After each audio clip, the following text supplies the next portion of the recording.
Сайн байцгаана уу? Энэ подкастыг сонсч байгаа танд өглөө өдөр орой мэндийг хүргэе.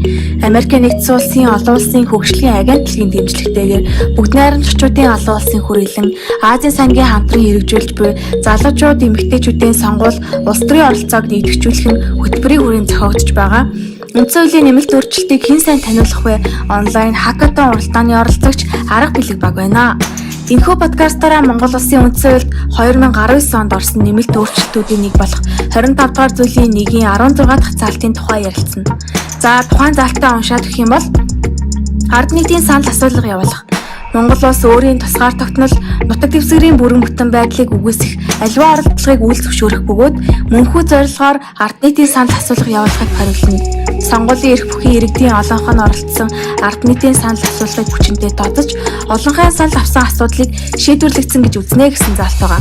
Энэ заалтын Монгол улс гэсэн хоёр дахь өгүүлбэр бол үндсэн хуульд 2019 онд шинээр нэмэлт өөрчлөлт болж орсон бөгөөд за ер нь ард нийтийн санал асуулга гэж юу болох талаар сонсогчдод энгийн үгээр тайлбарлаад өгөөч. Ард нийтийн санал асуулга бол манай улсын хүн амын санаа бодлыг илэрхийлэхийг хэлдэг бөгөөд санал асуулгыг аль нэг олон нийтийн байгууллага хэвлэлээр явуулж болно. Тухайн хэрвээ тэр нэг асуулга нь сонгогчдын шийдвэр гаргуулах зорилгогүй бол санал хураалтын замаар ч явуулж болно.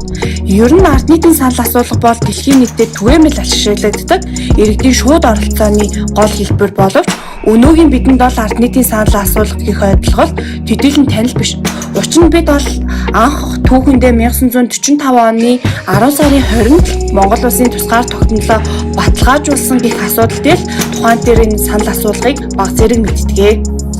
За тэгэхээр ер нь дараагийн асуулт яг байна л да. Ард нийтийн санал асуулга сонгуул хоёр ер нь ижил ойлголт юм уу?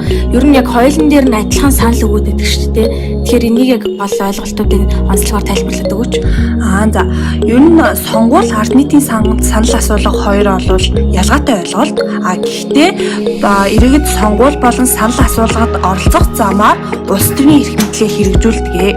Тэгэх юм бол энэ хоёр тодорхойлолтоо авч үзэх юм бол нэгдүгээр сонгуул гэдэг нь бол иргэдийн парламентын, орон нутгийн ерөнхийлөгчийн сонгуулиудаар дамжуулан бид төлөөлийн ардчлалыг хэрэгжүүлдэг бол ард нийтийн санал асуулга нь иргэдэд тодорхой асуудлыг шийдвэрлүүлэх эрх баталгааг олгодог. Түүнчлэн үндсэн хууль бол ард нийтийн санал асуулга гэдэг нь бол үндсэн ойлголт нь бол төрийн эрх мэдлийг хязгаарлах зорилготой байдаг. За дараагийн асуултыг асууя. Ер нь ард нийтийн санал асуулга гэхээр онлын хувьд яг ганцхан ойлголт байдгүй. Манайх жишээл одоо энэ ард нийтийн санал асуулгыг үндсэн хуулиараа тогтоосон байж тээ. За тэгвэл онлын 3 төрөл байгаа. За нэгдүгээрт бол үндсэн хуулиар заавал хийхээр тогтоосон ард нийтийн санал асуулга гэж байгаа. Энэ нь юу гэсэн үг вэ гэх юм бол үндсэн хуулиар тогтоодог арга зам бөгөөд гарах шийдвэр нь бол улсын бүрэн эрхт байдал нөгөө тусгаар тогтнолтой холбогдох болон үндсэн хуульд нэмэлт өөрчлөлт оруулах хэсэг багтдаг. За тэгвэл энэ санал асуулгын үр дүнд төрийн эрх бүхий байгууллагууд шууд хүлээн зөвшөөрөх шинжтэй буюу императив шинжтэй байдаг. За эдгээр шинжид хамаарах улс орнуудыг нэрлэх юм бол Австрали, Дани, Ирланд, Швейцар зэрэг орнууд бол түгээмэл хийн аргыг бол хэрэгэлдэг. За хоёрдугаарт бол хүчингүй болох ард нийтийн санал асуулга гэж байгаа. Энэ юу гэсэн үг вэ гэх юм бол парламентын урд өмнө нь аль хэдийн нөгөө батлагдаад гарчихсан шийдвэрийг ард иргэд бол тухайн асуудлаар эргээд нөгөө шийдвэр гаргахад нөлөөлөх энэ шийдвэрийг цуцлуулах юм уу дэмжих гэсэн энэ санаа бодлыг илэрхийлдэг байна. За тэгвэл энэ дээр ямар орны жишээг авч үзэх вэ гэх юм бол Швед, Австри улсуудыг аваад үзэх юм бол парламентын гишүүдийн 3/1-ийн саналаар энэ нөгөө ард нийтийн санал асуулгаа явуулах боломжтой байдаг. Харин Италийн хувьд бол парламентын гишүүдийн тэн хагас эсвэл 500 мянган иргэний санал буюу 5-аас доошгүй орон нутгийн байгууллага яг тэр ард нийтийн санал асуулгыг шаардсны дагуу явуулах юм эрх зүйн зохицуулалт нь бол байгаад байгаа. За тэгэхээр энэ төрлийн ард нийтийн санал асуулгаар гарах шийдвэр бол заавал биелэгдэх шинжээг агуулж байгаа. За одоо тэгвэл 3 дахь шинжийг ярих юм бол зөвлөлдөх ард нийтийн санал асуулга. Энэ нь ард нийтийн санал асуулгаар засгийн газар болон парламентын өөрийн шаардлагатай гэж үзсэн аливаа асуудлын хүрээнд л шийдвэр оруулах ингээд ард нийтийн санал асуулга авах юм эрх нь байгаа. За тэгвэл энэ шийдвэрийн хувьд бол заавал биелэгдэх буюу императив шинжийг нөгөө нэг хоёр дахь шинжийг бодвол агуулдаггүйгээр онцлог байгаа байхгүй юу?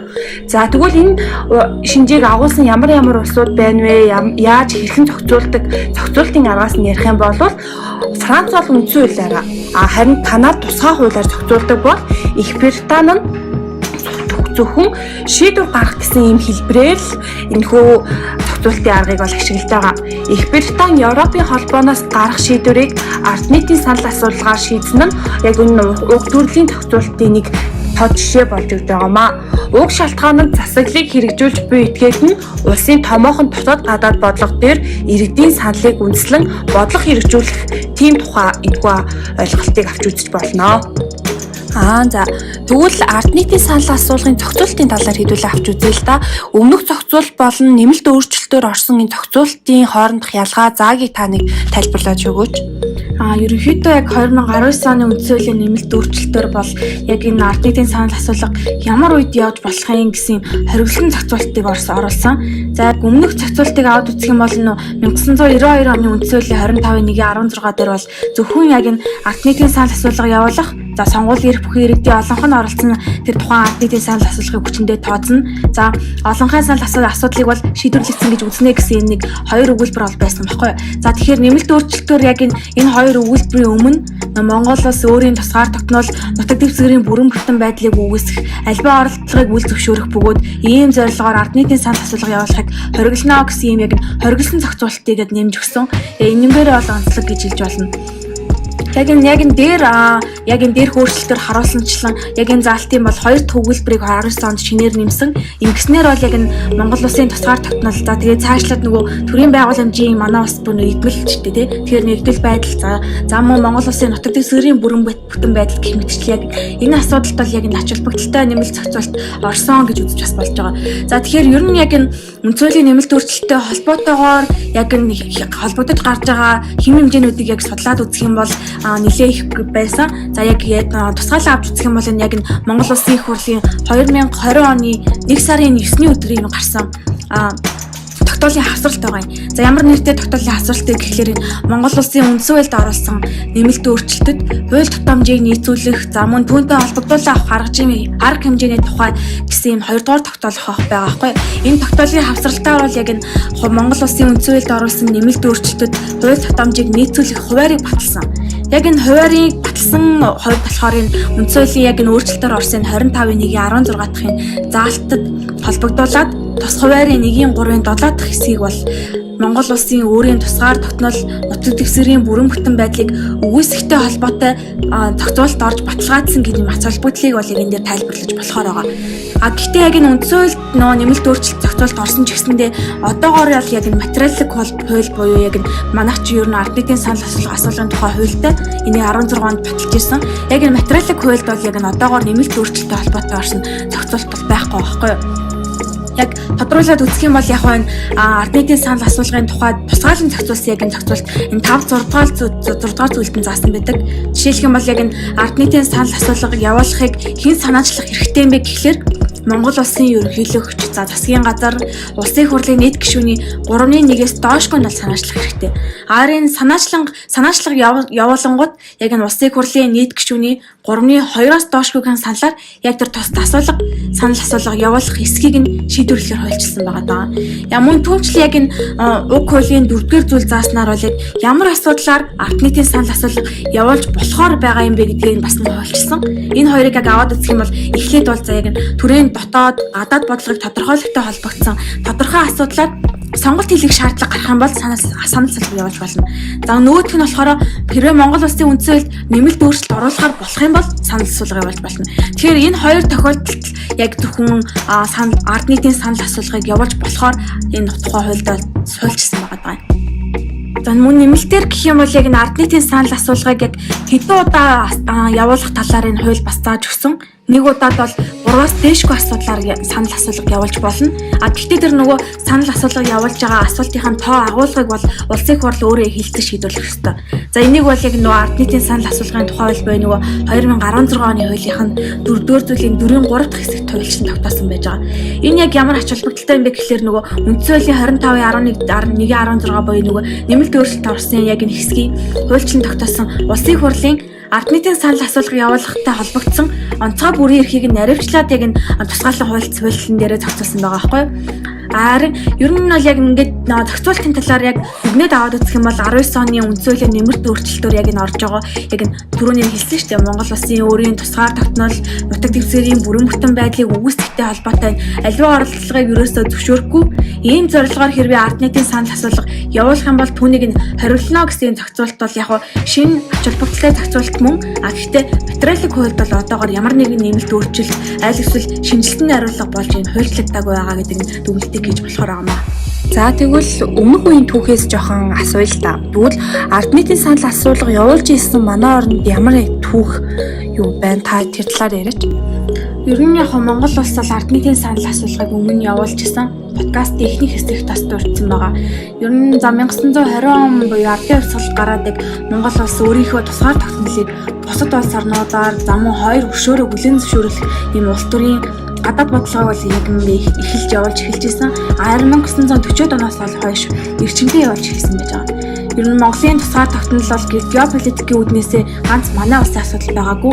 Юун түрүүнд яг одоогийн буюу дэлхийн бодлогыг гадаад бодлогыг тодорхойлж байгаа манай хойд хөрш байна, за өмнөд хөрш байна.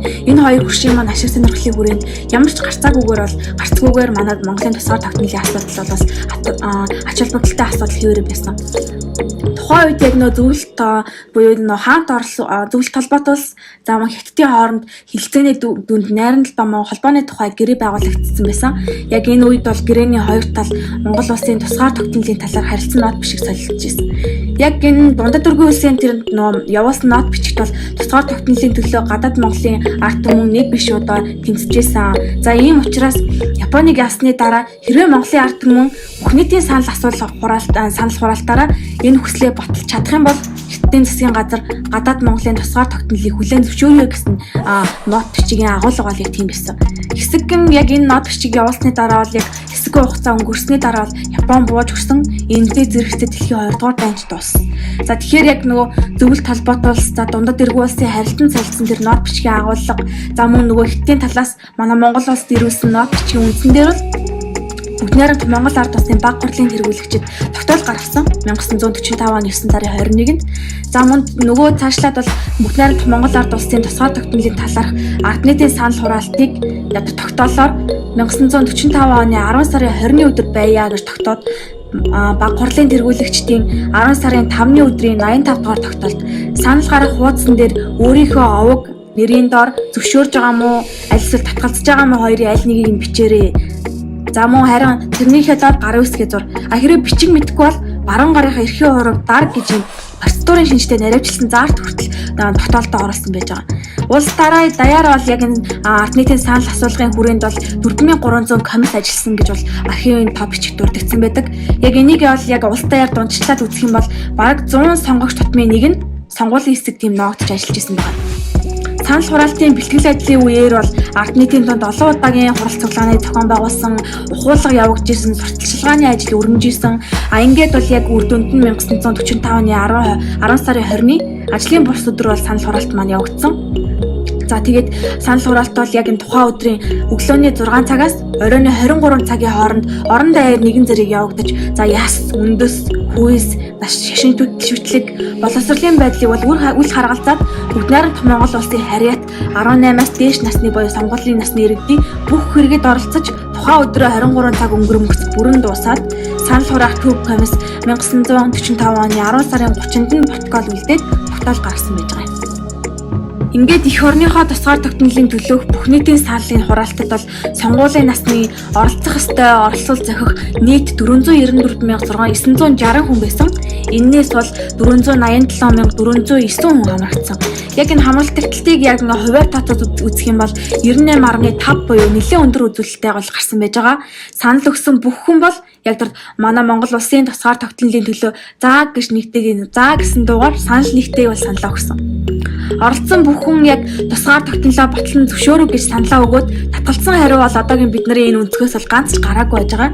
За тэгээд Монголын тусгаар тогтнолын төлөөх ард нийтийн тэр санал хураалтын дүнгийн бол бүгд найрамд Монгол ард улсын баг хурлын тэргүүлэгчид зөвлөлт холбоот улс за цаашлаад нөгөө манай өмнө түвш дундад иргэн улсын засгийн газарт тус яг болж өнгөрснийхэн дараа тогтоол гаргаад уламжилт мэдэгдсэн. Ингээд 1946 оны 1 сарын 5-нд Хятадын талаас бол Монголын тусгаар тогтнолыг урд нь амлаж байсан ёсоор манай талд нот бичиг ирүүлээд хүлээн зөвшөөрсөн. За цаашлаад 1946 оны 2 сарын 13-нд бүгд найрамдах Монгол ард улс дундад иргэн улсын хооронд дипломат харилцаа хүртэл ингээд тогтоосон төвхтэй байж байгаа. Яг энэ ард нийтийн санал асуулгаар яг нийгмөр тодорхойлогдсон зүйл бол бидний эрхэм зорилго буюу тусгаар тогтнолоо баталгаажуулахын зорилго улам лавширч хэрэгжсээр 1961 оны 9 сарын 27 буюу бидний одоогийн мэддгээр Монгол улс бол нүүбийн яг бүрэн эрхтэй гишүүн болсон юм аа. За яг энэ түүхийн мөчүүдийг яг ингээд дүгнээд үзэх юм бол ингээд Монгол улс маань ард нийтийн санал асуулгаар дуу нэгтэйгээр хэн ч үгүй гэхгүйгээр өөрийнхөө улсын тусгаар тогтнолыг батлан зөвшөөрөөд тусгаар тогтнолоо баталгаажуулсан гэдэг нь бол яг энэ түүхээс бол архивын баримтуудаас харагдаж байгаа. Ингээд үзэхээр яг энэ тусгаар тогтнол гэдэг зүйл бол бидний яг алтай амнаас илүү үнцэнтэй, үр хойчтой өвлүүлэх хамгийн чухал үнэт зүйл юм байна. За тэгэхээр энэ тусгаар тогтнолыг бол бид нар баттган хамгаалах, цаашлаад үр хойчтой өвлүүлэх нь бол мэдээж зүйсний хэрэг. За тэгэхээр бид нар бол ард нийтийн санал асуулгаар дуу нэгтэйгээр тусгаар тогтнолоо олж авсан гэдгийг бид нар одоо ойлгох хэрэгтэй. Ингэж олж авсан ч гэсэндээ ард нийтийн санал асуулгаар тусгаар тогтнол нутаг дэвсгэрээ алдаж за мөн цаашлаад нөгөө дэлхийн улс орнуудын түүх байж байгаа дарангуйлах засаглалыг бэхжүүлсэн улс орнууд гэсэн одоогоор байж идэг. Яг тэгэхээр энээс бол дүгнэлт гарч болж байгаа. Ийм нэгэнт олж авсан ийм тусгаар тогтнол газар нутгаа яг энэ олж авсан аргаараа алдуулж байгааг үндсэн хуулиараа хориглох нь яг зөв хэрэг болов уу гэж бодож байна. Тэгэхээр энэ 2019 онд орсон үндсэн хуулийн нэмэлт өөрчлөлтийн ач холбогдол агуулга бас яг энэ түүхийн агуулгаараа замун цаашлаад нөгөө дэлхийн улсуудын гашуун түүхийн агуулга ч гэсэндээ яг энэ дээр харагдаж ач холбогдол нь бол харагдаж байгаа юм болов уу гэж бодож байна. За тэгвэл энэчнээс нэг асуулт гарч ирж байгаа нь ард нийтийн санал асуулгын үр дүнгээр бол тусгаар тогтнол газар нутгаа алдсан тийм эрхийн улс орнуудын жишээ байгаа юу? Таны талаар нэг яриач. Нилээд улсуудын бол жишээ харагдаж байгаа. Гэхдээ энэ ард нийтийн санал асуулгын үр дүн за эсвэл нэг явуулж болохгүй тохиолдлыг буруу тооцоолсны үндсэн дээр яг хоёр асуудал гарч ирж болж байгаа. Нэг нь бол ард нийтийн санал асуулгаар тусгаар тогтнол газар нутгаа алдсан улсууд байж байгаа. Нөгөөх нь бол ард нийтийн санал асуулгаар дарангуйлах засаглалыг тогтоосон бэхжүүлсэн улсууд байж байгаа. За эхнийхийг яриад үзэх юм бол 1962 онд тухайн үеийн Франц нэлээд олон колонитой байсан. Тэрний нэг нь Алжир байгаа. За тэгэхээр Францын колони Алжир тусгаар тогтнолынхаа асуудлаар бүх ард түмний санал асуулгыг явуулсан. Ингэж явуулахдаа бол Франц, Алжир хоёр улсад нэгэн зэрэг явуулсан. Ингээд яг үр дүнд нь бол яг Франц, Алжирийн нийт сонгогчдын 70% нь Алжир улсын тусгаар тогтнолыг дэмжсэн санал өгсөн байна. За дараагийнх нь бол 1995 оны жишээ Канадын Кебек мужи.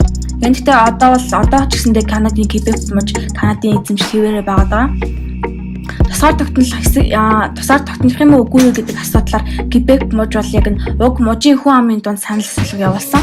Гэхдээ орчин суугчдын 51% нь Кебек мужи Канадаас салан тусгаарлахын эсрэг санал өгсөн учраас одоо хүртэл яг нэг улс хэвээрээ байж байгаа явж байгаа. Мөн гүрдэж гисэндээ энтэй төсөөтэй үйл явдал болж исэн. Энийг яг ер нь бол яг эмгэнэлт гэдгээрээ харж үр дүнгийг харж болно. За ер нь дараагийн нөгөө хоёр дахь асуудал буюу ард нийтийн санал асуулгаар үндсэн хуулиа өөрчлөөд дарангуйлах засаглалыг бэхжүүлж тогтоосон улс орнууд ч гэснээр цөөнгүй байж байгаа. Жишээлх юм бол яг энэ бидний мэдхээр 1995 онд Казахстаны ерөнхийлөгч Нурсултан Назарбаевын жишээ байж байгаа. За Назарбаев ерөнхийлөгч бол яг энэ бүрэн эрхийнхээ хугацааг сунгах тухай санал асуулгыг ард нийтийн санал асуулгаар явуулсан. Эннийхээ үр дүнд бол бүх насаараа ерөнхийлөгч байх нь боломжийг энэ санал асуулгаар нээж өгсөн. Ингээд 2017 онд бол парламентаас үндсэн хуульд нэмэлт өөрчлөлт оруулаад зөвхөн Нурсултан Назарбаев ерөнхийлөгчийг бүх насаараа хэдэн ч удаа ерөнхийлөгчд нэр дэвшиж за хэдэн ч удаа сонгогдож болохоор болгосон.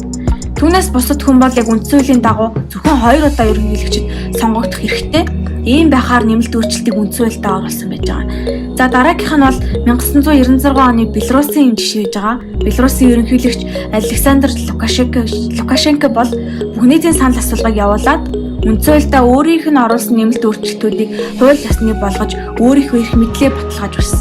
Мөн энэ дээр бас дахиад жишээ гэвэл Туркменстан, Бээжин, Узбекистан, Бээжин, Кыргызстан гэх мэтчлэн яг энэ бүх нийтийн санал асуулгыг дарангуулагчийн эрх мэдлийг батгах, түүнийгээ тогтоох, бүрийн эрхийг нь хугацааг сунгах ийм зорилгод ашигласан тохиолдлууд бол харамсалтайгаар ийм гашуун тохиолдлууд бол нэлээд байгааг бас анхаарч авч үзэх шаардлагатай гэж болж байгаа. За энэ хоёр жишээнээс гадна хэдий тийм ч гэсэндээ бүх нийтийн санал асуулгаараа үндсөөлөөр тогтоосон процессыг өөрчлөх замаар өөрсдийнх нь эрх мэдлийг нэмэгдүүлэхийг оруулахыг зохицуулсан баримтууд жишээ ч гэсэндээ бас гарч ирсэн. Жишээлх юм бол 2005 оны Кенийн, за мөн нөгөө талаар 1994 оны Албаны жишээнүүд байж байгаа. Яг энэ жишээнүүд бол бүх нийтийн санал асуулгыг явуулахдаа нөгөө өөрийнхөө эрх мэдлийг нэмэгдүүлэх юм оролдлогыг зогсоосон байгаа байж байгаа. За ингээд нөгөө үндсөөлийнхаа нэмэлт өөрчлөлтөөр манайхтай адилхан зохицуулалт бол орж ирж байгаа. Яг жишээлх юм бол нөгөө тусгаар тогтнол нутаг дэвсгэрийн бүрэн бүтэн байдлыг үүсгэх оролдлогыг үйлзэгшүүлсэн.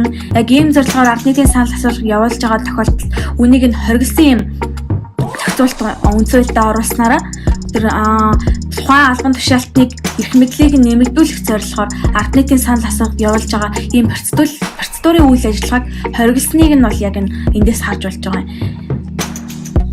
За түрүүн бол яг нөгөө Монгол Улсын эрх зүйн зохицуулалт буюу ард нийтийн санал асуулгыг яаж явуулах талаар тусгаалсан манайх хуультай юм байна. Ер нь яаж явуулдаг юм байна гэдгээ тэр хуулиараа зохицуулт юм байна гэдгийг ярьсан шүү дээ. Тэгэхээр бусад улс орнууд ер нь бидний мэддэг улс орнууд энэ ард нийтийн санал асуулга гэж асуудал байдаг юм уу? Байдаг бол түүнийг хэрхэн явуулах юм бол энийг яг тайлбарлаад өгөхгүй юу? За Итали улс дээр эхлээд авч үзье. Итали улсын хувьд бол ард нийтийн санал асуулга нь үндсэн хууль зааснаар бол 2 тохиолдолд хүчин төгөлдөр санал асуулга авсан тооцогддог. За нэгдүгээрт бол ард нийтийн санал асуулга гэж байгаа. Энэ нь одоо хүчин төгөлдөр үржилж байгаа хуулийг бол бүхэлдэн юм уу хэсэгчлэн хүчингү болох шийдвэр гаргахад хоёр дахь нь бол үндсэн хуулийн санал асуулга гэж байгаа. Энэ нь зөвхөн үндсэн хуулийг батлах болон нэмэлт өөрчлөлт оруулахаар шийдвэр гаргасан тохиолдол гэсэн энэ хоёр тохиолдолд бол үндсэн хуультай ард нийтийн санал асуулга явуулах, альсгүй ард нийтийн санал асуулга гэсэн энэ хоёрыг л авч үзэж байгаа. За 1946 оны санал асуулга бол Итали улс эзэн хаант улс болох уу, эсвэл бол бүгд найрамдах улс болох уу гэсэн энэ хоёр сонголтын дунд ирсэн. Тэнгүүд ард нийтийн санал асуулгаар бол Итали улсын ихэнхэн бүгд найрамдах гэсэн хувилбарыг сонгож хүчин төгөлдөр нэмэлт өөрчлөлтөөрөө бол 1974 оноос 2011 он хүртэл нийт 16-гийн ард нийтийн санал асуулга явуулснаар 4 удаад нь баталгаажуулж 5 удаад нь татгалзаж 7 удаад нь санал асуулгын эрсдэл нь бүрдээгүй байна. За тэгвэл харин үндсэн хуулийн санал асуулгын хувьд бол 2001 онд орон нутгийн эрх мэдлийг өргөжүүлэх санал асуулга батлагдсан. Тэгээ 2006 онд бол үндсэн хуулийн санал асуулгаар үндсэн хуулийн шинжилэл, үндсэн хуулийн шүүхийн байгуулалтыг өөрчлөхөөс бол татгалзсан гэсэн ийм санал асуулгууд гарсан байна. За тэгвэл өөр нэг жишээ Сингапур улсын ард нийтийн санал асуулга байгаа. Сингапур улс бол нэг танхимтай парламентын бүгд найрамдах улс.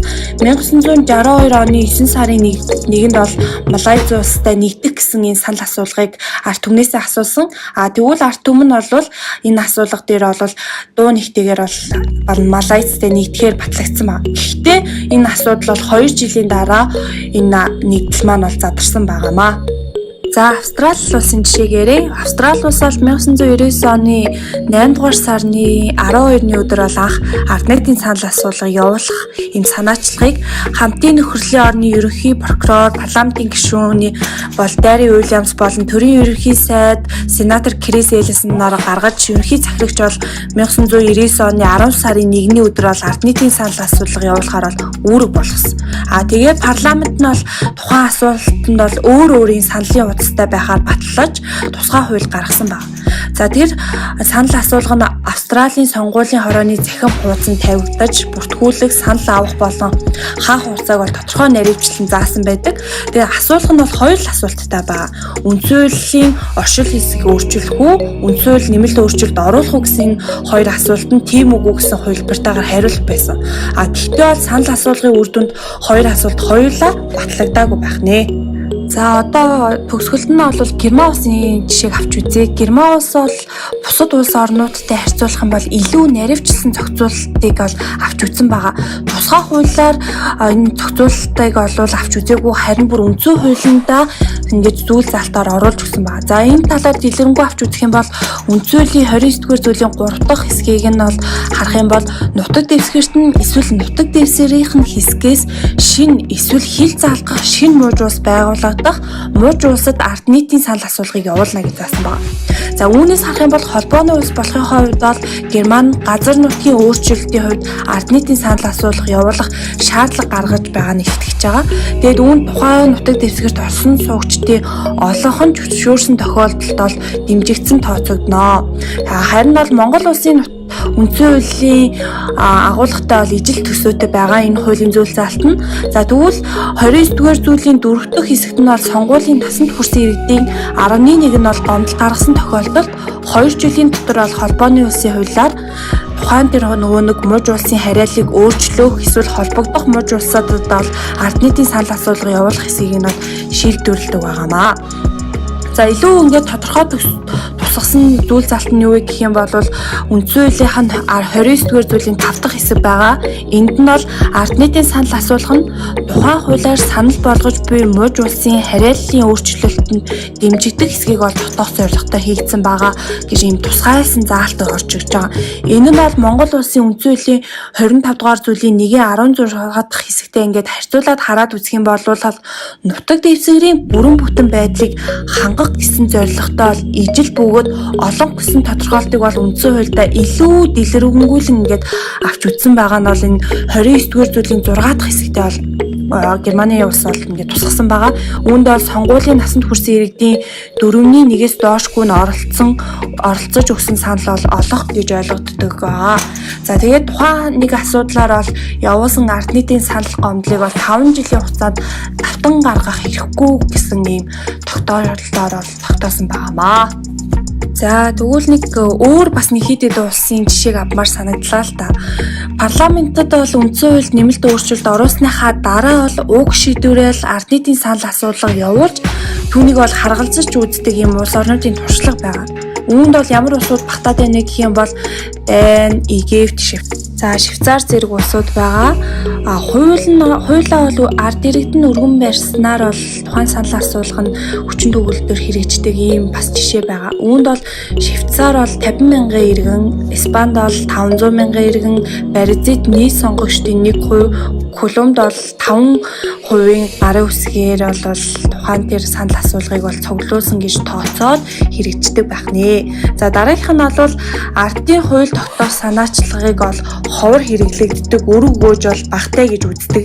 Үүний нэг жишээ нь бол Итали байгаа. 1947 онд бол үндсэн хууль батлагдсанаас хойш ердөө ганц хуулийг л ийм аргаар бол баталсан байх жишээтэй. За тэгвэл төрийн эрхийг бол халахад хүргэсэн Араб бол олон нийтийн эсэргүүцэлтэй бол 2011 онд бол тулгарсан бөгөөд эндээ бол интернет сүлжээ болон үүрэг холбооны хэрэгслүүдийн тусламжтайгаар ийм зохион байгуулж санал асуулгыг явуулсан ийм жишээнүүд бол байгаамаа. За яг ингээд подкастаа төгсгөх үүднээс дүгнээд харах юм бол яг энэ дэлхийн улс орнуудын газар нутаг дэвсгэрийнхээ бүрэн бүтэн байдлыг алдагдуулсан юм гашуун түүх байна. За мөн нөгөө талаар энэ ард нийтийн санал асуулгыг явуулах замаар дарангууллыг тогтоосон бэхжүүлсэн улсуудын гашуун түүх байна. Энэ түүхийн агуулгуудыг хараад үзэхэд манай 2019 онд үндсэн хуульд орсон нэмэлт өөрчлөлт бол яг түүхийн агуулга талаасаа ач холбогдолтой гэж харагдаж байгаа энэ дүгнэлт харагдчихна. Гэхдээ яг дөнгөж за 2 жилийн өмнө л орсон зохицуулалт учраас яг шууд ач холбогдол дүгнэлтийг нь одоо шууд тогтоох боломжгүй. Гэхдээ ер нь бол яг түүхийн хувьд бол бид нар энэ нэлээдгүй өөрчлөлт авчирсан. За нөгөө 1992 оны зохицуулалтыг сайжруулсан ийм ач холбогдолтой зохицуулалт байна гэж юм дүгнж болохоор байна. Ингээд манай подкастыг сонссон та бүхэндээ баярлалаа. Арга бэлэг баг байлаа.